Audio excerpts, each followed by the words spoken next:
the revelation of God to you and to me, yung kailangan yung minds natin naka-fix. Pagka nakasabing naka-fix, nakaayos, di ba? Pagka sinabi kasing, paki-fix mo nga yan, paki-ayos mo nga yan, di ba? Pagka sinabing, fix na ba yan? Pagka nagtatawaran, o fix na ba yan, yung presyo mo? Ibig sabihin, yan na ba talaga? Yan na ba talaga? So kailangan, naka-fix ng maayos yung ating mga mata kay Jesus. Kailangan ang lahat ng ating mga mata ay nakaayos, naka-focus lahat sa ating Panginoong Yesus. And this is our message sa Christology, na mabuhay tayo na naka-fix ang ating mga mata kay Jesus.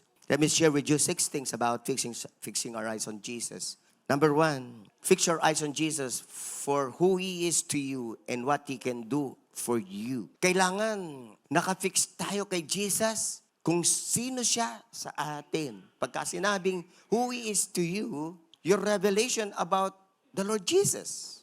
Ano po yung revelation ninyo sa Panginoong Yesus? You know, we can learn a lot of things from books about Jesus Christ, pero ang pinaka-importante po yung pong meron tayong revelation kay Jesus at dito lumalalim yung ating relasyon. Relationship kay Jesus. Sabi ng Hebrews 12:2, no? Gusto kong basahin ng Hebrews 12:2 sa may author and perfecter of our faith, Amplified. Let us read. Let us fix our eyes on Jesus, the author and perfecter of our faith. So lahat to ng mga may revelation na si Jesus ang author and perfecter of our faith, magsabing amen. Ang ibig sabihin ng author, beginner. At siya rin ang magtatapos ng ating pananampalataya. So all of us must have a revelation, growing revelations of the Lord Jesus Christ. Lahat to ng may relationship kay Jesus, magsabing praise God. So our relationship with Jesus is our most important relationship. More important than any human relationship. Kahit relationship sa asawa, relationship sa magulang, relationship sa kapatid, no? Relationship sa anak. Yan ang pinaka-importante, amen? Sino po dito magsasabi ng amen doon? Kasi kapag hindi siya ang most important relationship mo, then you're committing an idolatry. No offense, I love you all. It's an idolatry. It's an idolatry to have a more important relationship than our relationship with Jesus Christ. Kaya siya yung pinakamahalaga sa buhay natin. No? At nakafocus tayo sa kayang gawin ng Panginoong Yesus. Actually, yun pong mga revelation natin kay Jesus ay kasama din yung mga revelation kung ano ang kaya niyang gawin. And He is the Almighty God. Amen? He is the Almighty God. He is the all-powerful God. And He can do everything and all things. Walang imposible sa Panginoong Yesus. Nothing is impossible with God. So, kailangan tayong mag-focus kay Jesus. Kaya masasabi mo sa verse 3, can we read verse 3? So that you will not grow weary and lose heart. Para hindi ka mapagod, para hindi ka ma-discourage. Parating siya yung tinitingnan mo.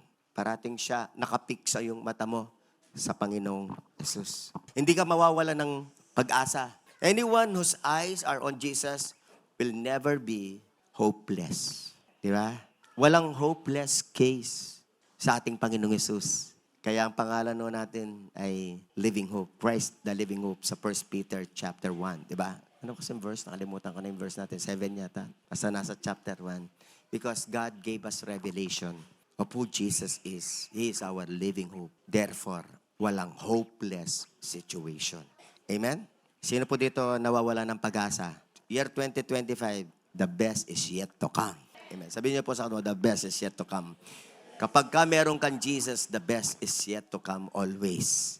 It's not the worst. Amen? You will always be hopeful. You will always be positive when your eyes are fixed on Jesus. The moment po na na-discourage ka, na hopeless ka, you feel bad, ito lang po sasabihin ko, na-distract ka. Hindi ka na nakatingin kay Jesus.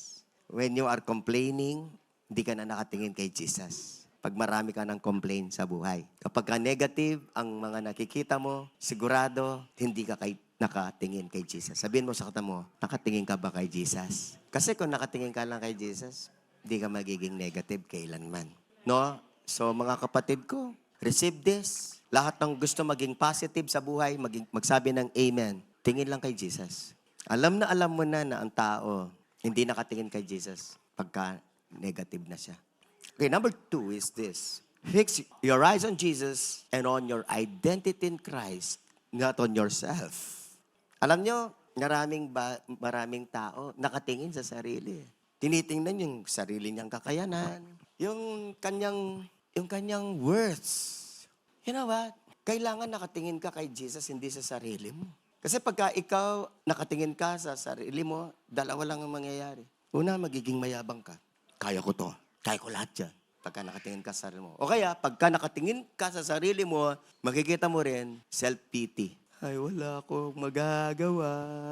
Kailangan nakatingin mo tayo kay Jesus at sa ginawa ni Jesus sa atin. Yung ating identity, if there is one great blessing na we must fully understand and praise God for others who already understood it, yung ating new identity kay Christ. Sino dito ang alam ang identity kay Christ? Everybody say, identity in Christ. Yung bagong mong pagkatao yung kung sino ka.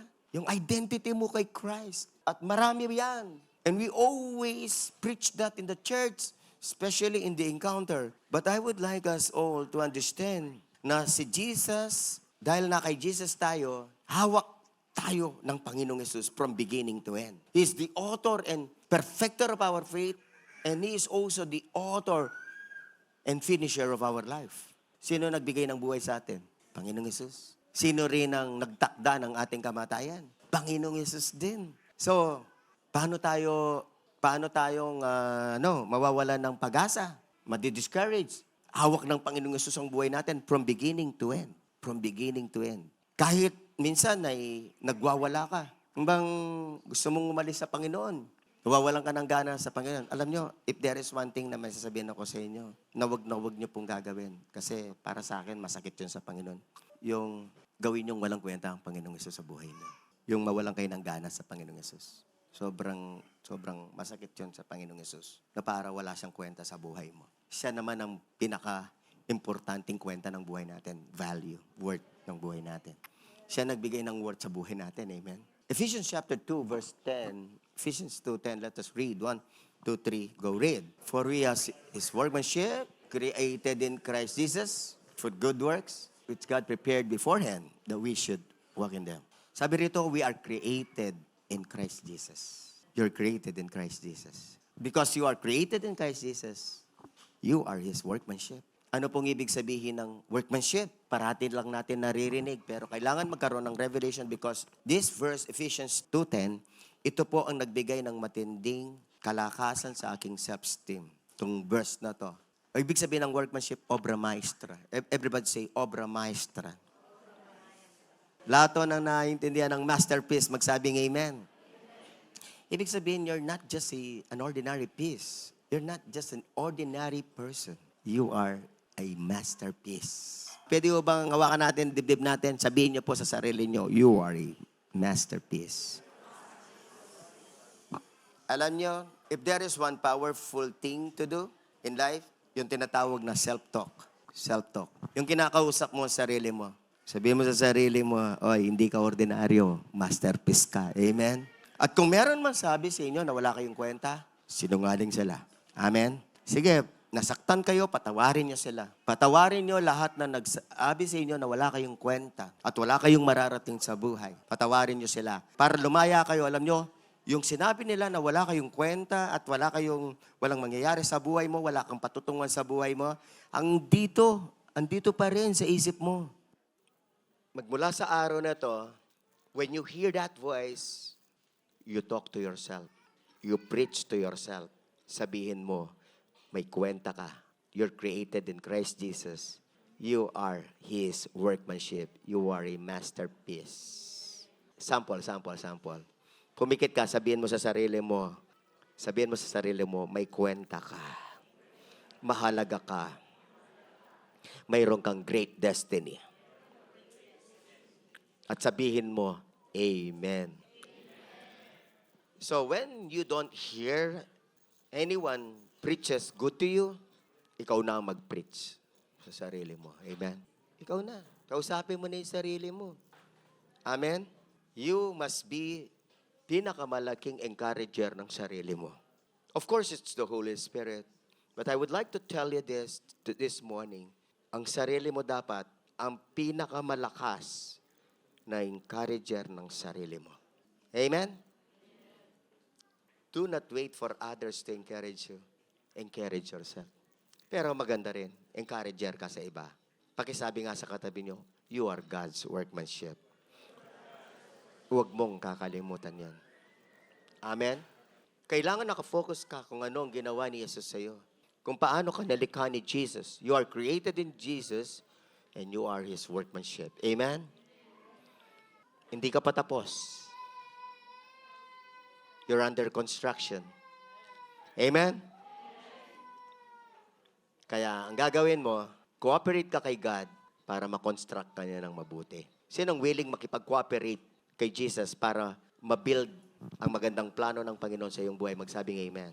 Marami kasing mga Kristiyano, hindi magaganap ang dakilang plano ng Panginoon sa kanila because they are not willing to cooperate. And when we say cooperate, obey. Amen. You must be willing to cooperate with God. Because God cannot really accomplish great plans in your life. And He cannot take you to your great destiny if you're not willing to cooperate and obey. Amen? That's why you always have to surrender your own will, your own thoughts. Develop yourself by God's grace. Amen? Keep on developing yourself. Kung kahit marami kang kapalpakan, itong 2024, makakabawi ka ng 2025. Sabihin mo sa kata mo, babawi ako. Amen? Let me go to number 3. Fix our eyes on Jesus, not on any person who can disappoint you. Amen? Ay, nako. Ito po ang medyo malalang sakit ng maraming tao at maraming Kristiyano. Nakatingin sa tao. Amen?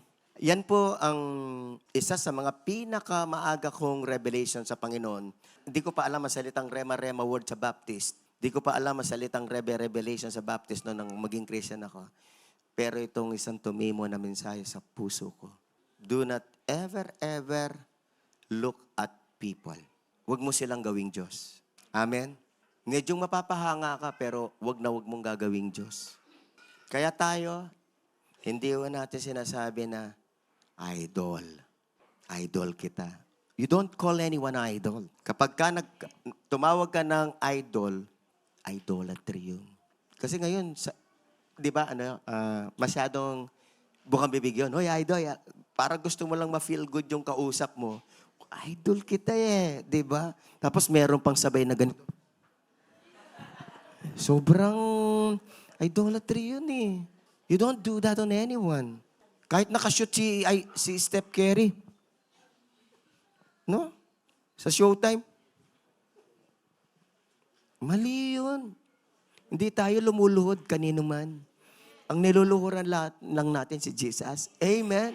Doon lang tayo lumuluhod. Kahit sa pastor o kahit sa tao, hindi natin ginagawa. Nagbe-bless lang tayo. Amen? Why? Alam niyo yung ganito, napakaganda nun. Kasi we're seeking blessing of that person. Kaya nagmamano tayo sa magulang. Tapos binibless tayo. Bless you. Eh, di na-bless ka. Yung iba, umiiwas eh. Ay, si pastor, umiwas tayo. Baka mag-bless tayo. Hindi kaya nyo alam, kapag pinatong ko yung kamay nyo, mabe-bless kayo. Hindi kaya nyo alam yun. Amen? Eh, di iwas pa more. Bakit? May sakit ako? Dala ko ang blessing ng Panginoon. Glory to Jesus. Amen? Amen? Kaya gustong-gusto ko yan si Kuya Bert eh. Pagka kami, bago mag-iwalay, Pastor, bless ako. Bless me. Yeah, I bless you. Yan, si Pastor Bert. Because he believes in that. Amen? It's in the Word of God. Amen? Kahit hindi ko kayo bigyan ng pera, yun lang sabihin ko sa inyo, God bless you, matindi yun. Amen? May gagamiting iba ang Panginoon. Pero gusto ko rin pong maintindihan ninyo, mga kapatid, not all of you, majority of you do not know me, but those who know me, pagka, sabi nga ng tatay ko, tayo didinan pera yung matyo, pamiyan na lahat pera naman. Amen? Sigurado, yung mga nasa wallet ko po, nagmamadaling gusto lumabas parati. Hindi. Because I always listen to the Holy Spirit. Amen. And I want to live a generous life. Naningaos ketang man yan? Sakmal gamat? Oh, ayoko nang madamot. Amen. Ay, bakseros. Sis, akaki mo ko na eh. Grabe ka. Linaw na mata mo, ha? Unggoy. Amen. Kasi yung unggoy, pagka nakahawak ng pagkain, hindi niya aalisin yun. Alam niyo ba paano inuhuli yung unggoy? Hindi, baka hindi niyo alam paano inuhuli ang unggoy. Datang monkey. Inuhuli yon, nilalagyan ng something sweet doon sa, ano bang tawag doon sa nyog, yung baon ng nyog. Bubutasan lang ng konti yon, yung saktong papasok lang yung kamay ng unggoy. Tapos lalagyan niya ng ng anything sweet. Pagka naamoy ng unggoy. Kukunin niya yon. Nakatali yun, di ba? Tapos, ang ugali ng unggoy, pagka nakuha niya, sinasakmal niya. So, kahit mahuli na siya, hindi niya alisin ng pagkadakot niya doon. Hindi. Pero kung i-release lang niya yon, aalis ulit yung kamay niya, makakatakas siya. Sabihin mo sa kata mo, huwag kang unggoy ha. Walang unggoy dito, amen. Hindi man tayo galing sa unggoy, di ba? Hindi man tayo galing sa unggoy. Amen? So, let us fix our eyes.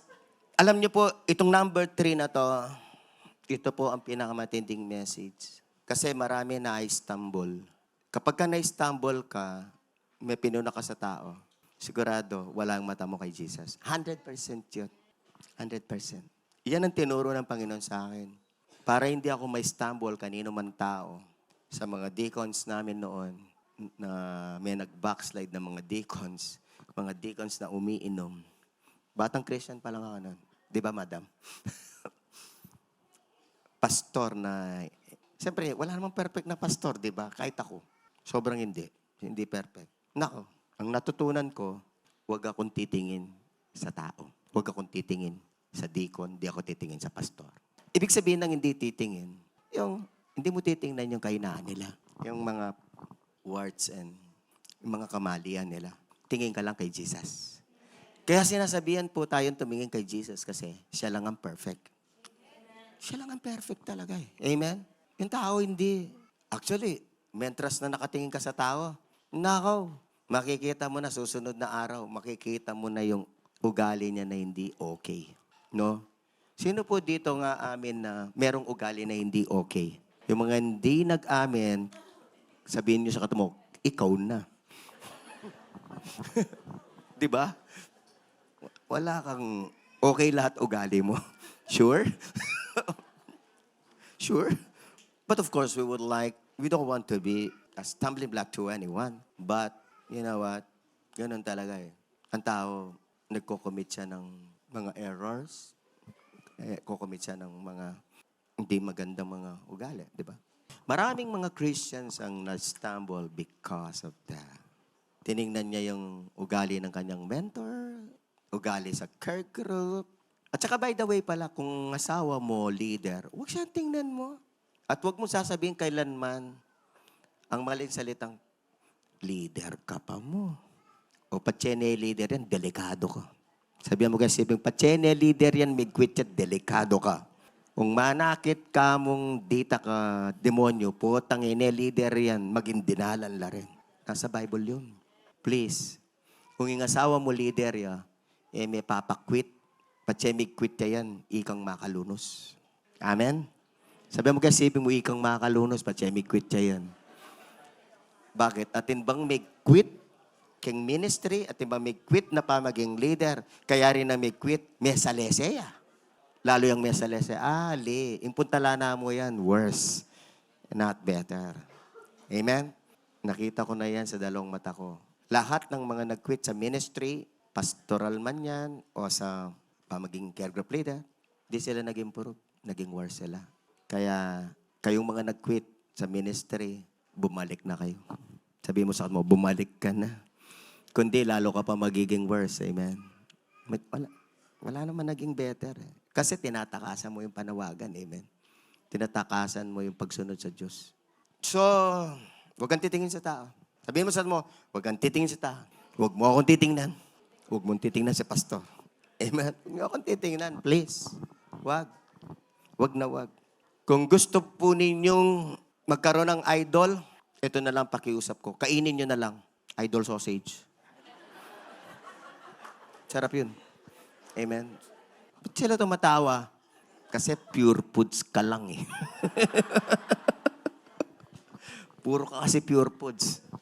Iba bien. Okay, alam nyo, meron ako na-discover ngayon. Nakalimutan ko yung pangalan eh. Vegetable sausage. Sarap. Kalimutan ko yung, ano ba yung brand nun? Kalimutan ko. Basta, vegetable siya. Okay, number 4. By the way, before I leave, number 3, eto. Yes, God will give you divine connections for your dreams to be fulfilled. God will give you divine connections who will help you. Wala naman kasing taong hindi nangangailangan ng tulong. Everybody needs help. Amen? Ang mga taong hindi nangangailangan ng tulong at nagpapatulong, isa lang ang ibig sabihin niyan. No offense, I love you all. Sabihin niyo, Pastor. Tanong niyo, Pastor. Ano, Pastor? Mayabang. Sobrang yabang ng taong hindi humingi ng tulong. Pero huwag ka namang masyadong mendicant. Huwag kang palaasa. Pero lahat tayo kailangan natin ng tulong. Amen? So ngayon, huwag kang titingin sa tao sa tulong. Do not trust in men because cursed is the man who trusts in men. Do not trust in chariots. Do not trust in horses. Huwag kang dyan umasa. No, huwag kang titingin. Pagka kasi minsan, siya ang tutulong sa akin. Tapos hindi kanya tinulungan. Stumble ka. Baka niya yung mentor ko, balo ng mga kailangan ko, masinawop. Baka niya yung mentor ko, na ako man pintalan. May atake ko, may sakitan ko, may hospital ko, na ako pintalan. Huwag na wag. Kasi rin tao, misan mula yasopan. Detang sinawop mong may labas, 0. Ala na. Sabihan mo kayong sarili, siping, eka makanyan. Eka lang utang alub. Amen? Dakal kasi disciple, sinopan dalang dinalan, itang misa na de sinopan. May Istanbul na laking mentor da eh. Ali, eko makanyan. Amen? Kaya kailangan paniyata mong makalawi kang Jesus. Baka yung mentor ninyo, may pinagdadaanan din naman, di ba? Bakit? Meron bang mentor na hindi na mo problema dito? Pwede bang magtas ng kami mga mentor dito na walang problema? In fact, ikaw nga ang problema niya, di ba? Wala naman nung taong walang problema. Buti na lang yung mga mentor, they're so unselfish. They're there. Pero there are times, because they're limited, they cannot be there. Amen? Nahihilo rin sila. Hindi lang nila pinopost. Balawaring maliluya, may minum yung biogesic, i-post niya pa. Banta, balo mo, pagpureyo ko, may minum kong biogesic. Di ba? Masyado makitid minsan ang ating pangunawa. Di ba? Number 4, let me go to number 4.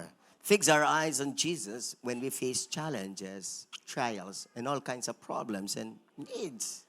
Yan, hindi yan mawawala, mga kapatid. So that you will not grow weary and you will not lose heart, you will not be discouraged. When you face challenges, trials, and all kinds of problems and needs, sigurado, hindi nawawala ang mga yan sa buhay. Problems, needs, trials, challenges. Kailangan naka-fix ang mata mo. At lalong naka-fix ang mata mo, hindi ka aalis. Hindi mo aalisin. Huwag kang magpapadistract. So, keep your attention. Keep your mind. Keep on worshiping Jesus. Di ba?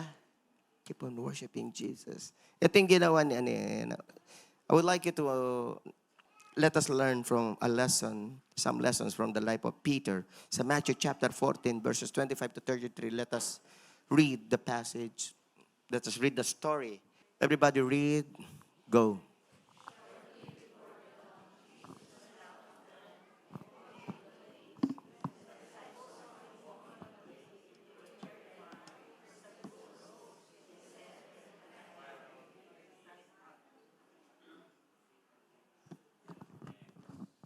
Pagigising.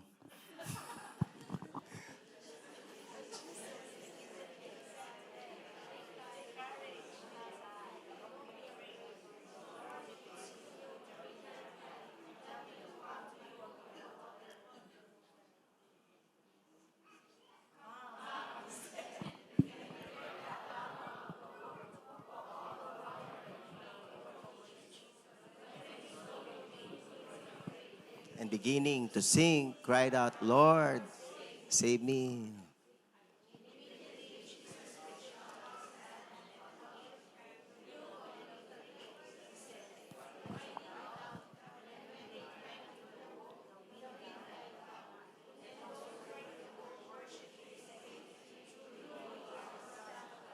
Nabasa ho ninyo?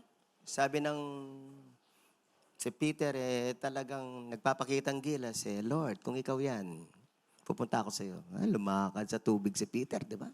The only disciple who walked on the water. So, nung palapit na siya sa Panginoong Yesus, anong nakita nyo? Uro nga ng konti yung verse. And when he saw the wind, sabi doon, but when he saw the wind, si Peter lang din, ang hindi lang naglakad sa tubig, nakakita pa ng hangin. He saw the wind. Hindi, yung effect ng wind. Diba? Yung nararamdaman niya, malakas yung hangin. When he saw the wind, pagkitanong nga ang katabi ninyo, nakikita mo ba ang hangin? Nakatingin sa kay Jesus, pero dahil nararamdaman niya, he saw the wind. Ibig sabihin, nawala yung focus niya, yung mata niya kay Jesus. Ang tiningnan niya yung hangin, yung problema. Ang tiningnan niya yung ang laking problema nito. Anong sabi ng Bible? He was afraid. Pero sabi ni Jesus, you of little faith, why did you doubt? Kaya nga po yung takot, sigurado, nagdududa. Yung lahat ng mga natatakot, pakatandaan niyo po ito, merong duda, merong doubt.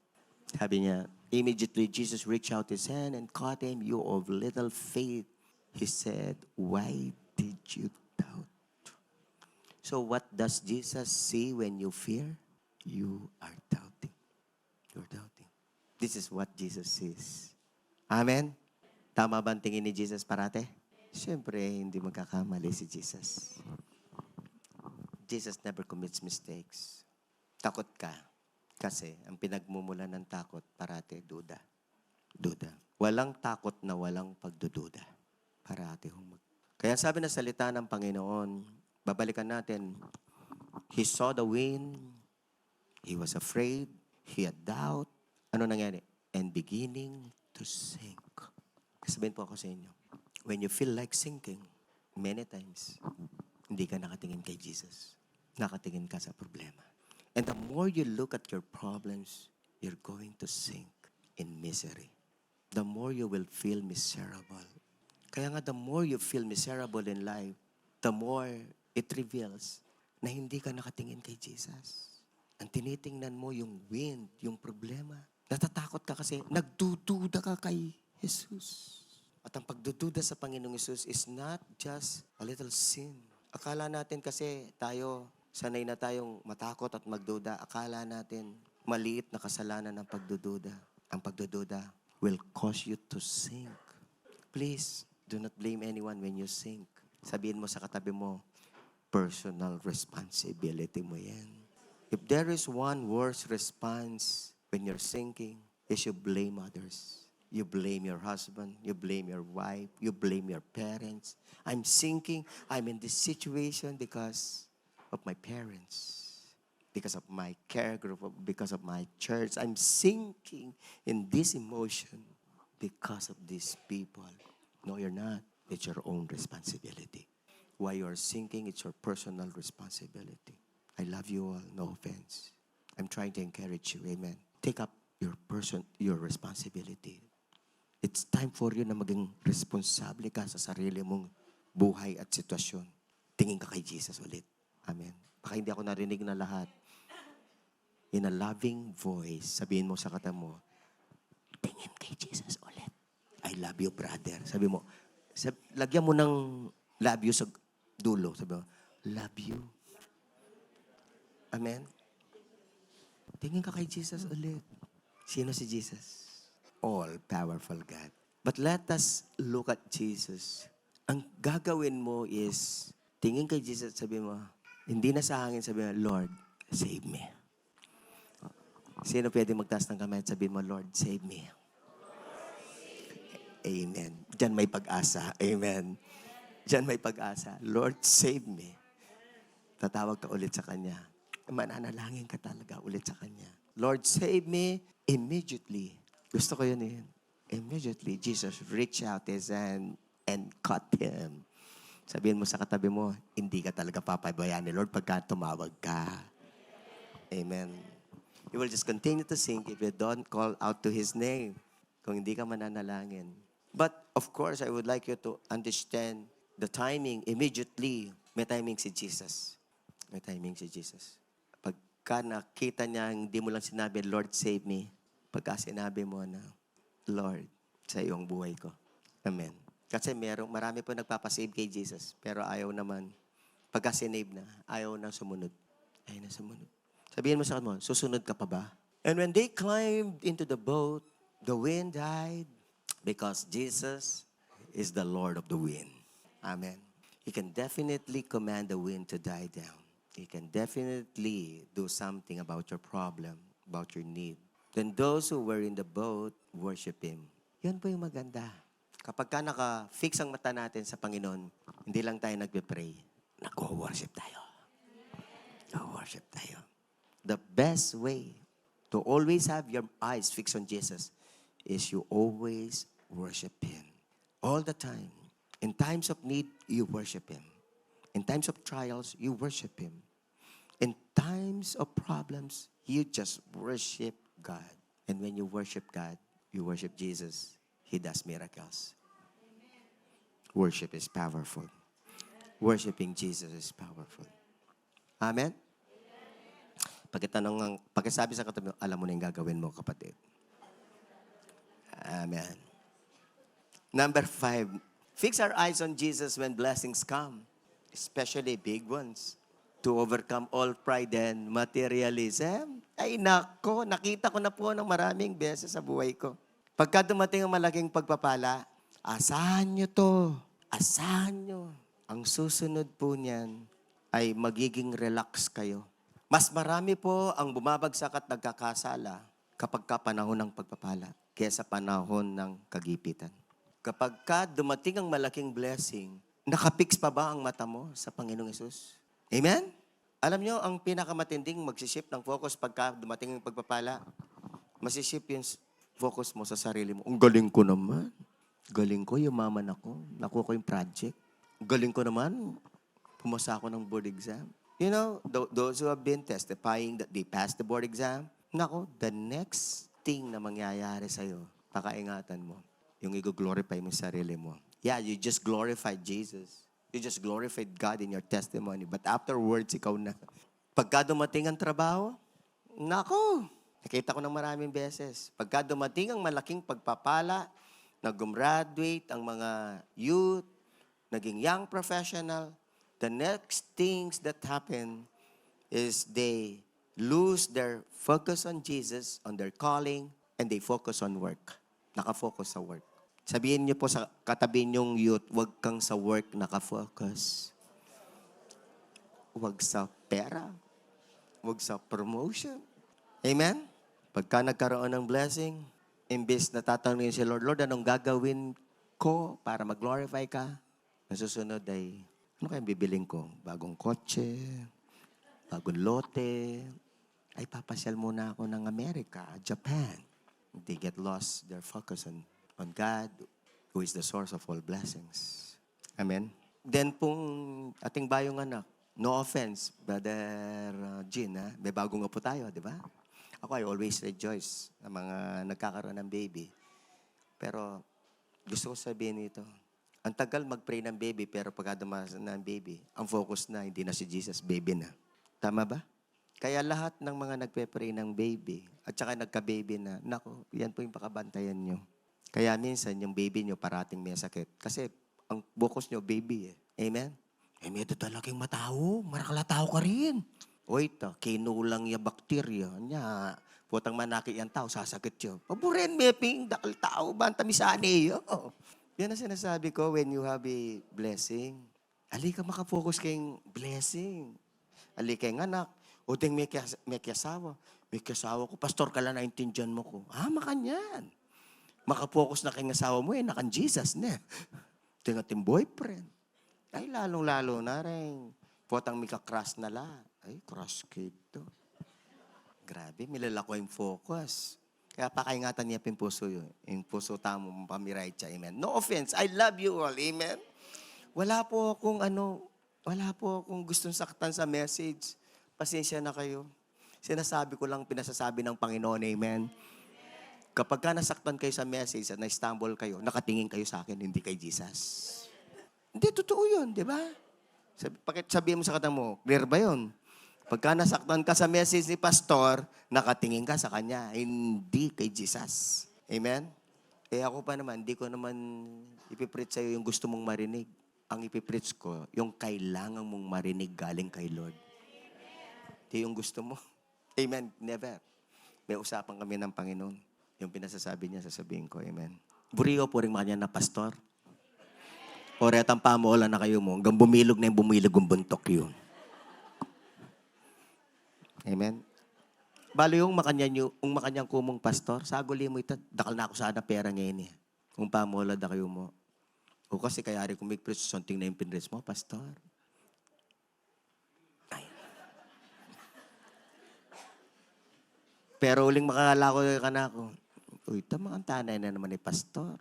Tigpandimdam, takles, anak. Utkabod na ako umiging takles. Spirit-led, kapatid. Kung yausyo ka na ako, kaya pa mag-preach ko, takles. Makalaho ako, anak ako. Alika, Lord, amen. Pwedeng maging pastor Jesus, may stumble kayo. Get thee behind me, Satan. Diba? Si Satan, si Jesus, sasabihin niya. Amen? Kasi hindi nga luwang pastor, makanyan lang.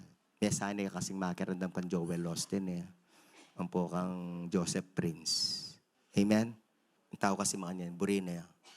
Tang masanting mo. Pero retang makapagpabayo biye, iwasan o reto.